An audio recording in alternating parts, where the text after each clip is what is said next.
Hello, everybody, and welcome to another episode of VETChat. Today, I am very excited to be joined by Dr. Libby Kemkaran. Libby ran a management consultancy in the city before she then decided to retrain to be a vet, graduating in 2011 with the Pfizer Animal Health Prize for Outstanding Achievement.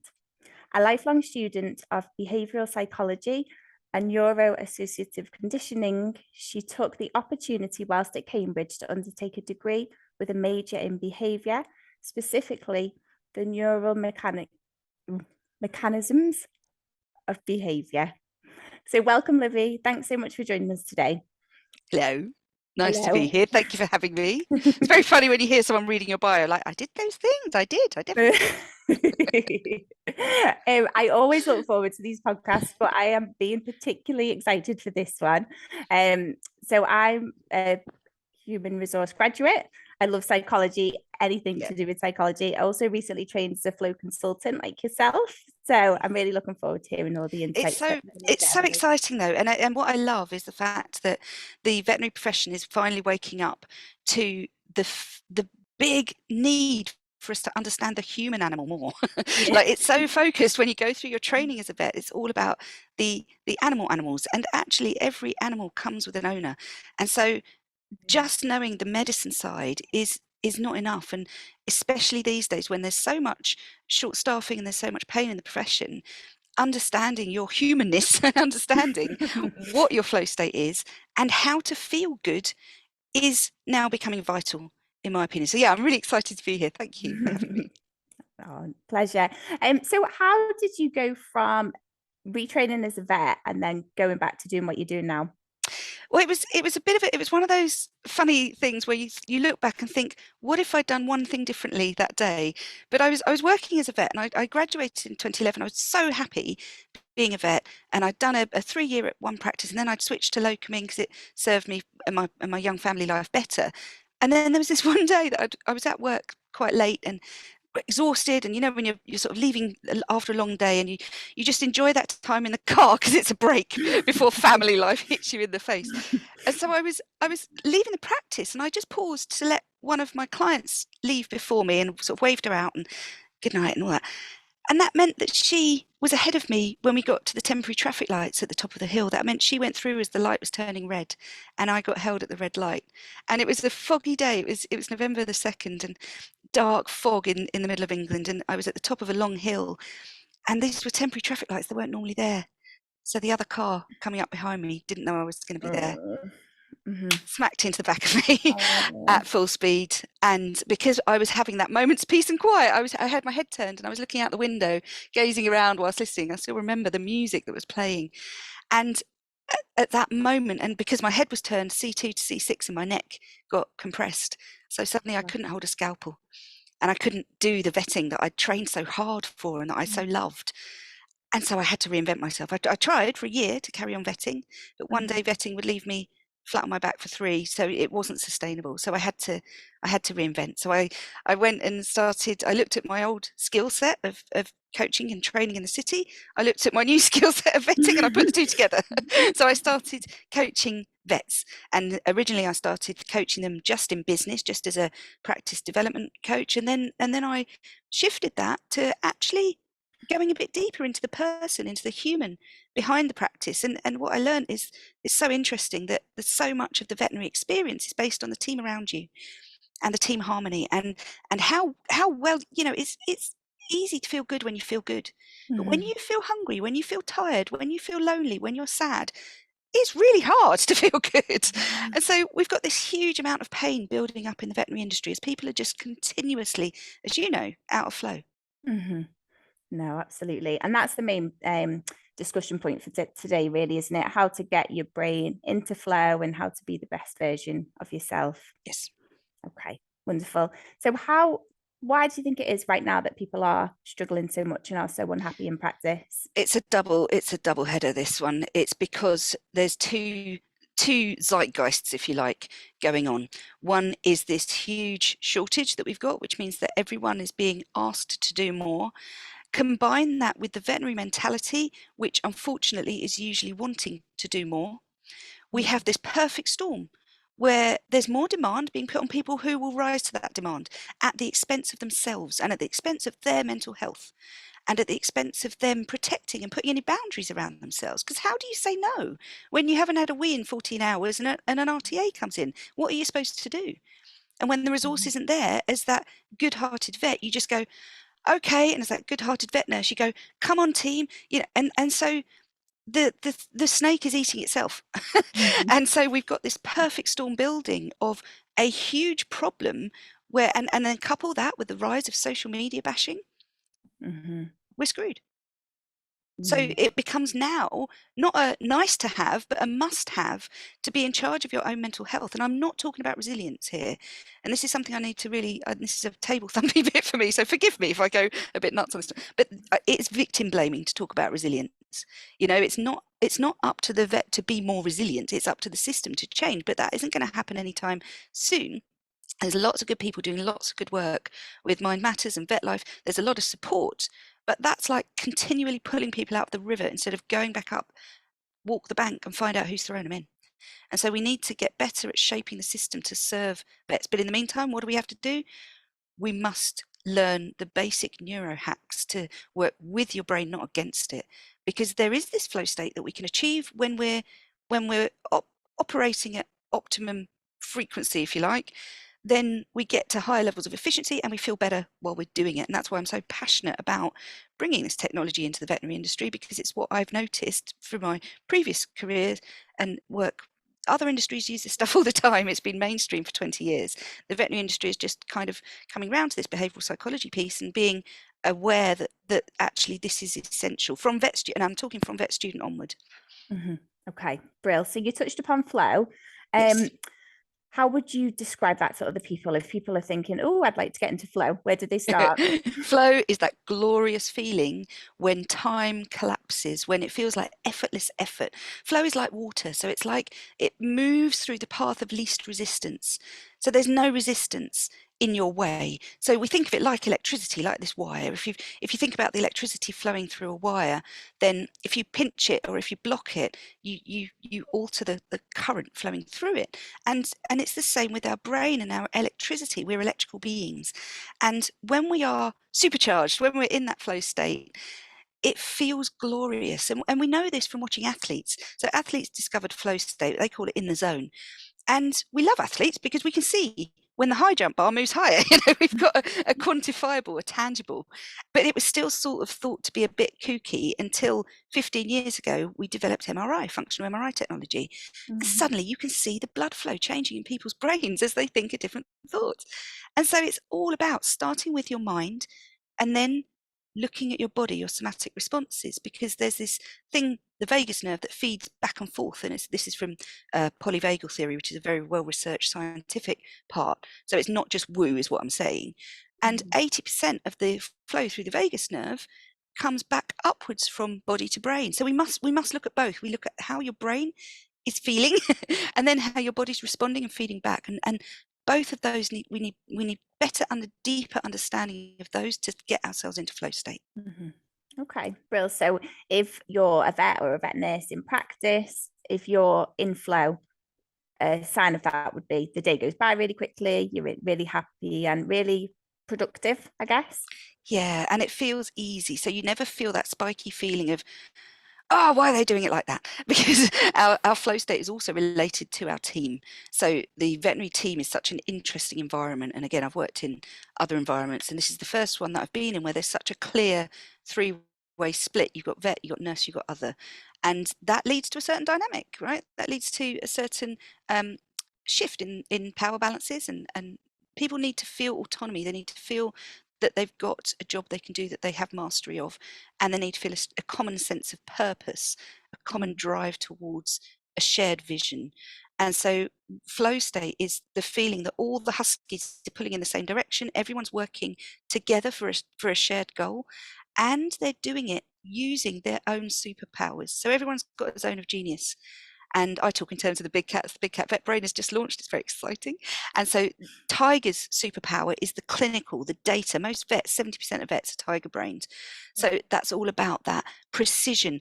Don't give me any of your chat. I don't want your chat. Give me your bullet points. Tell me what's going, tell me the facts. Whereas a lion is the complete opposite of that. And a lot of nurses fall in the lion camp, which is I need to talk this through with you. I need to hear it because I'm an auditory processor.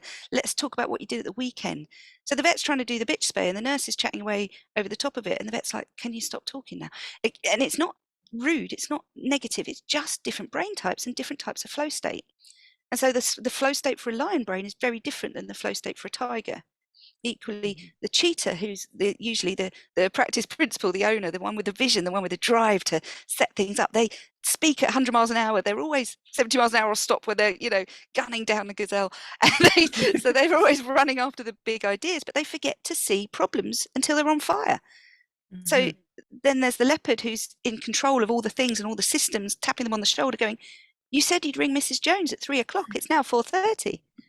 And the cheetah brain says, what? Hang on. And so these are the four characters that we see in practice. And when we have a deeper understanding of our flow state in that zone of genius that we all hold, we can be valued for what we're great at. And we can be trusted to do what we're great at. So it's all about value and trust within your neurology and within what you do naturally, beautifully, because it's so uncomfortable to try and do all those things that aren't your flow state, but we have to do them for some of our roles. But understanding that they're out of flow means you minimize the time doing it and you buffer yourself with lots of other of your flow tasks around it. And suddenly the day goes better. Flow is that bit of your job you never want to delegate, that stuff that you love. And for each of us, depending on our percentages, that's slightly different. So the goal is to try and keep people in their natural flow, and then the teams will work together. Yeah. Perfect. Okay. Yes. Brilliant. That makes perfect sense. So if somebody's listening and thinks, oh, I'd like to know more about that, or I'd like to find out what sort of type of flow is best for me, where would you recommend that they start? Start with a profile test. That's what I tend to do when I go into work with a practice team or a leadership team. So, for example, I coach Bristol Vet School's leadership team, and we start with profiling. We always start by getting your own personalised profile. And the Big Cat Vet Brain is the only profiling tool specifically designed for the veterinary industry. So I'm quite excited to have birthed that. It was a long time coming. 10 centimeters dilated for a long time, but it's here now. It's finally here. And it's ready to give you that clarity of vision of what do I need to shift for me? Because my mission on this planet is to educate and empower people to do the best version of them whilst their time here on the planet is playing out. Because we are here for a very short time. We get a maximum of 99 turns around the sun. And it is so sad when people are living their everyday experience in pain and suffering, because that hurts my soul and I don't like it. So my mission is to put this tool into the hands of people that need to elevate their life to a better level for them. And the first step is getting the clarity. So my branding is called Tame Your Brain, and Tame actually stands for something. It's a 4-step methodology for creating lasting change. So it's not just a cute marketing slogan that ties in with my big cats. It actually means something. And the T of Tame Your Brain stands for terrain.